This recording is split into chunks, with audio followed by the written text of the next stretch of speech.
สำหรับส่วนตัวคนนี้จังดับเบิลจีพีจอยจะซาเลยโควิดนี่ยังนักกลาบานคมครูนเตะก็โดยเฉพาะองค์การได้ยังทลบบานเนื้อเนี่ยจังสำหรับชั้นที่มูชั้นที่ปีกูในแต่กึศธาปุยยังว่าจะสเปซิเปิลแต่ต้องจมูกหนึ่งผนังสำคัญในการประดอสวาการสวินั่นคือจีผนังมวยได้สำคัญบ่มพอดนะได้ยังหาทางสวิสิคนហើយនេះគឺជា website ដែលលោកគ្រូ build ឡើងលោកគ្រូ create ឡើងគឺក្នុងក្រុមនោះដើម្បីចែករំលែកចំណេះដឹងក៏ដូចជាមេរៀនដើម្បីឲ្យយើងមានភាពងាយស្រួលក្នុងការមើលណាអញ្ចឹងបានន័យថាយើងគ្រាន់តែ key in ទៅលើ URL បាទជា link website ណាយើងដាក់ថា www.angkor.bartender.blogspot.com ពួកយើងនឹងចូលមកដល់ platform ហើយបាទថាជាទម្រង់បែបនេះអញ្ចឹងគ្រូមានបែងចែកច្រើនណាមានតាំងពីកាហ្វេមានតាំងពី beverage knowledge មានតាំងពី A&B kitchen មានតាំងពី A&B SOP ហើយនិង A&B service អញ្ចឹងគ្រូទឹមតែផុស A&B service ហ្នឹងគឺចំក្រោយគេបែរថា service sequence បែរថាការផ្ដល់សេវាកម្មតាមលំដាប់លំដោយណាអញ្ចឹងបើយើងចង់ដឹងពីចំណេះដឹងយើង click ទៅលើ A&B service មកហើយសម្រាប់ទូរស័ព្ទក៏យើងអាចប្រើបានដូចគ្នាដែរអញ្ចឹងតកតងជាមួយចំណុចនេះគឺតកតងជាមួយនឹងការផ្ដល់សេវាកម្មបែប service sequence បែរថាការផ្ដល់សេវាកម្ម standard ឲ្យភ្ញៀវចាប់ពីមាត់ជាប់ភ្ញៀវដើរចូលរហូតដល់ភ្ញៀវដើរចេញអញ្ចឹងយើងមកមើលទាំងអស់គ្នាតើមានអីខ្លះអញ្ចឹងណាមានប្រហែល step អ្វីដែលគ្រូបាន print ដល់ឲ្យពួកយើងនោះគឺមាន27 step ណាប៉ុន្តែជាក់ស្ដែងនៅពេលដែលយើង operation នៅក្នុង restaurant គឺយើងអាចកាត់ step ដែលមិនចាំបាច់ចោលខ្លះអ្វីដែលយើងរៀនគឺយើងរៀនទៅលើ standardអញ្ចឹងឧទាហរណ៍ចំណុចទី1ណាគេនិយាយថា greet the guest within 20 seconds of arrival បើថាយើងធ្វើការស្វាគមន៍ភ្ញៀវមក restaurant របស់យើងគឺកំឡុងពេលប្រហែលជា20វិនាទីណាអញ្ចឹងគ្រូបានចងទៅលើការអានជាភាសាអង់គ្លេសយើងអាច testing ទាំងអស់គ្នា Greet the guest within 20 seconds of arrival. Okay. Greet the guest within 20 seconds of arrival ហើយពាក្យដែលយើងត្រូវនិយាយនេះគឺមានដូចជា good morning good afternoon good evening Mr. John welcome to the Blong restaurant អូខេយើងអាចស្ដាប់ sound ជា original English pronunciation របស់គេតែម្ដង Good morning afternoon evening Mr. John welcome to Lotus Blanc restaurant អូខេអញ្ចឹងសង្ឃឹមថាពួកយើងឮទាំងអស់គ្នាហើយការប្រើប្រាស់ពេលវេលា good morning afternoon និង evening នេះគឺយើងដឹងហើយណា morning សម្រាប់ពេលព្រឹក afternoon សម្រាប់ពេលរសៀលពេលថ្ងៃសម្រាប់ evening គឺសម្រាប់ពេលល្ងាចណា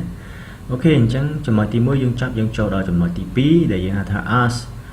if the guest have any reservation in the restaurant បែរថាយើងសួរភ្ញៀវបើសិនជាភ្ញៀវមានការកក់ទឹកមុននៅក្នុងភោជនីយដ្ឋានរបស់យើងអូខេយើងស្ដាប់ sound ទាំងអស់គ្នាAsk if the guest has any reservation in our restaurant. Okay. ហើយពាក្យដែលយើងត្រូវនិយាយគឺនៅខាងក្រោមនេះគឺ Excuse me sir, ma'am, do you have any reservation with us?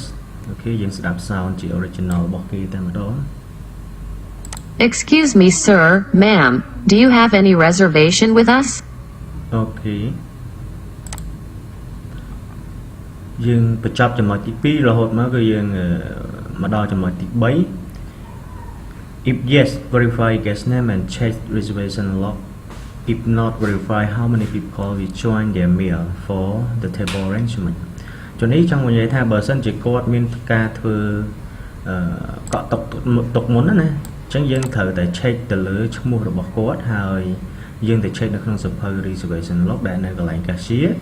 ប៉ុន្តែបើសិនជាគាត់អត់បានកក់ទេសំណួរដែលយើងត្រូវ set up សួរគាត់គឺយើងត្រូវសួរគាត់ថា how many people will join their meal ណាដើម្បីអីយើងសួរគាត់មនុស្សប្រមាណអ្នកដើម្បីអីគឺដើម្បី for the table arrangement គឺដើម្បីរៀបចំតុជូនគាត់ឧទាហរណ៍ឥឡូវគាត់មក2នាក់យើងនាំគាត់ទៅកាន់តុ2នាក់បើសិនជាគាត់មក4នាក់យើងនាំគាត់ទៅកាន់តុធំដែលដាក់បានមនុស្ស4នាក់អីចឹងទៅអូខេអញ្ចឹងយើងមកស្ដាប់ original sound ទាំងអស់គ្នាIf yes, verify guest name and check reservation log. If not, verify how many people will join their meal for the table arrangement. Okay. ហើយពាក្យដែលយើងត្រូវសួរបើសិនជាក្នុងករណីគាត់ booking ហើយមួយនេះគឺករណីគាត់មិន booking ណាអញ្ចឹងយើងអាចស្ដាប់ម្ដងទៀត May I know your name, please? How many people are you? Okay បន្ទាប់មកយើងចូលដល់ចំណុចទី4ណាចំណុចទី4គឺ offer indoor and outdoor option smoking or non smoking area ចំណុចនេះគឺចង់និយាយថានៅខាងក្រៅឬក៏នៅខាងក្នុងណាជាទូទៅពុទ្ធនីតែគឺមានខាងក្រៅខាងក្នុងហើយបែងចែកចេញជាពីរយើងអាចនិយាយថាជា indoor ក៏បាន indoor ហ្នឹងបែរថាគឺ non smoking area ណាដល់ពេល outdoor ហ្នឹងគឺ smoking area outdoor ខាងក្រៅដែលគេអាចជក់បារីបានប៉ុន្តែជាក់ស្ដែងនៅយើងប៉ាតេអូមួយអាចជក់បារីបានដែរភ្ញៀវចង់ជក់គឺយើងឲ្យគាត់ទៅប៉ាតេអូ2ណាអូខេយើងស្ដាប់សោនបងប្អូនគ្នា Offer indoor, outdoor option, smoking or non-smoking area. អូខេចឹងចំណុចបន្តមកទៀតគឺចំណុចទី5គឺ escort the guest to the table within 1 minute of arrival បែរថាយើងបាននាំភ្ញៀវទៅកាន់តុហ្នឹងក្នុងកំឡុងពេលរយៈពេលតែ1នាទីទេក្នុងការដែលគាត់មកដល់ណាចឹងយើងស្ដាប់សោនទាំងអស់គ្នា Escort guest to the table within 1 minute of guest arrival. អូខេចឹងពាក្យដែលយើងត្រូវនិយាយគឺមាននៅលើនេះគឺ follow me please and mind your step Is this table fine for you sir ma'am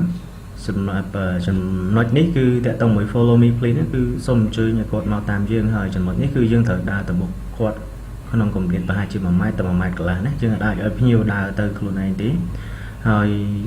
ពាក្យថា mind your step នេះគឺបែរថាសូមឲ្យគាត់ប្រយ័ត្នជំហានរបស់គាត់ប្រយ័ត្នយ៉ាងម៉េចក្នុងករណី restaurant របស់យើងគឺមានកម្មចរាមកកម្មពីកម្មពេលដល់ឡើងទៅយើងគាត់និយាយពាក្យគួរសមទៅគាត់ please mind your step តែប៉ុណ្្នឹងទេណា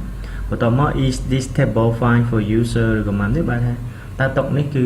ល្អសម្រាប់អ្នកឯងអត់ជួនកាលពេលដែលយើងនាំគាត់ទៅកាន់តុទៅគាត់មិនប្រកាសថាគាត់ពេញចិត្តនៅអ្វីដែលយើងបាននាំគាត់ទៅអង្គុយទេពេលខ្លះគាត់ចង់អង្គុយកន្លែងកលៀតណាផ្សេងទៅកន្លែងខ្លះគាត់អង្គុយទៅអាចមើលឃើញ view មើលអីចឹងទៅអញ្ចឹងយើងត្រូវស្ដាប់សំណួរហ្នឹងសួរទៅកាន់គាត់អូខេយើងមកស្ដាប់ original sound ទាំងអស់គ្នា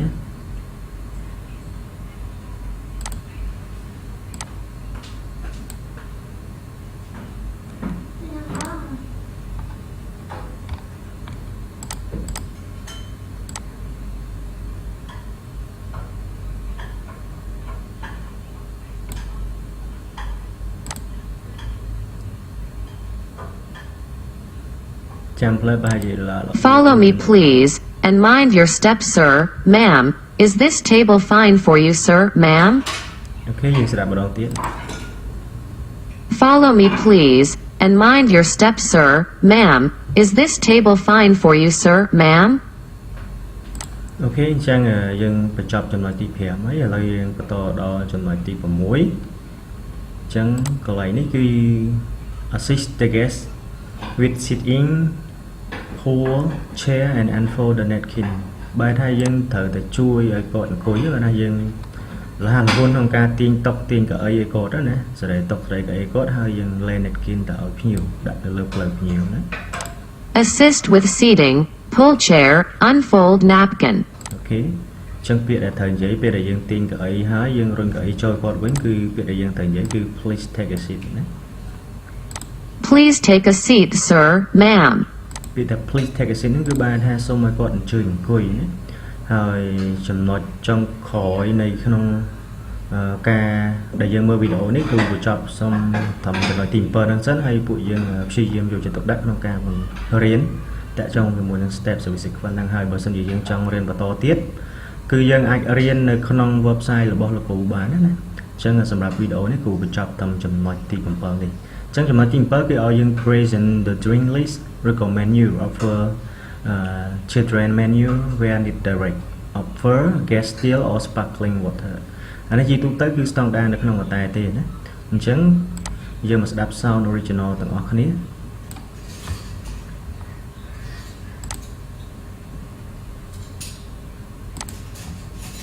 Present the drink list menu. Offer children's menu where needed directly offer guest still or sparkling water. Okay.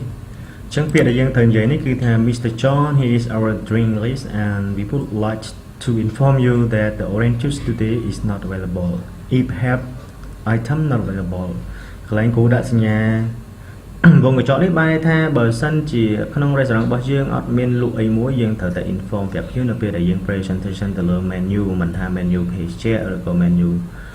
ម្ហូបទេអញ្ចឹងពាក្យដែលយើងត្រូវនិយាយគ្រូ recommend ឲ្យយើងបើសិនជាស្គាល់ឈ្មោះយើងហៅគាត់ Mr ឬក៏ Ma'am Kati Ma'am Christian Mr Lee Mr Dara អីចឹងទៅបើសិនជាយើងប្រើឈ្មោះបែរថាយើងនឹងពិភាក្សាជាមួយនឹងភ្ញៀវហើយវាជា first impression មួយនៅពេលដែលយើងចេញធ្វើការក្នុងហូតែលណាចឹងពេលដែលយើងត្រូវនិយាយ Mr. John he is our drink list and we would like to inform you that the orange juice today is not available ណាបើសិនជាយើងអត់មានលក់ឬក៏យើងអាចនិយាយថានេះជា item not available ហើយពាក្យបច្ចេកទេសដែលយើងប្រើនៅក្នុងគុណនិយាយថារបស់យើងមួយទៀតគឺ 86 item ណាចឹងយើងមកស្ដាប់ sound original ទាំងអស់គ្នា Mr. John, here is our drink list and we would like to inform you that the orange juice today is not available, if have items not available. Okay ចឹងបន្តមកទៀតគឺយើងបន្តដល់ចំណុចចុងក្រោយណា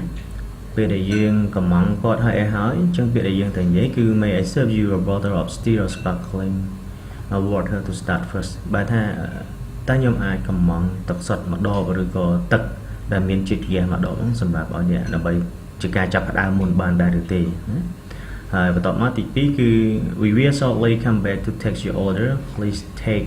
your time sir ឬក៏ ma'am បែរថាខ្ញុំនឹងត្រឡប់មកវិញក្នុងកំឡុងពេលខ្លីជាមួយនឹងការកំងរបស់អ្នកហើយសូមអញ្ជើញរីករាយជាមួយនឹងពេលវេលារបស់អ្នកទៅណាលោកស្រីទៅអញ្ចឹងយើងមកស្ដាប់ sound ទាំងអស់គ្នាហើយយើងនឹងបញ្ចប់តាមចំណុចទី7នេះណា May I serve you a bottle of still or sparkling water to start first? We will shortly come back to take your order. Please take your time, sir, ma'am. Okay. ចឹងគូបញ្ចប់តាមចំណុចទី7យើងអាចរៀនបន្តដោយខ្លួនឯងដែលចូលទៅកាន់ website នេះហើយជាមួយនឹង hard copy ដែលលោកគ្រូបាន print ទៅឲ្យយើងណាហើយគូនឹងបន្តធ្វើវីដេអូបន្ថែមទៀតបញ្ចប់ទាំងអស់ step ណាអញ្ចឹងអរគុណច្រើនសម្រាប់ការចំណាយពេលវេលាដ៏មានតម្លៃក្នុងការមើលវីដេអូនេះហើយសង្ឃឹមថាពួកយើងនឹងយកចិត្តទុកដាក់ក្នុងការរៀនជាពិសេសគឺឆ្នាំទី1ណាអូខេយើងជួបគ្នានៅវីដេអូក្រោយបន្ថែមទៀត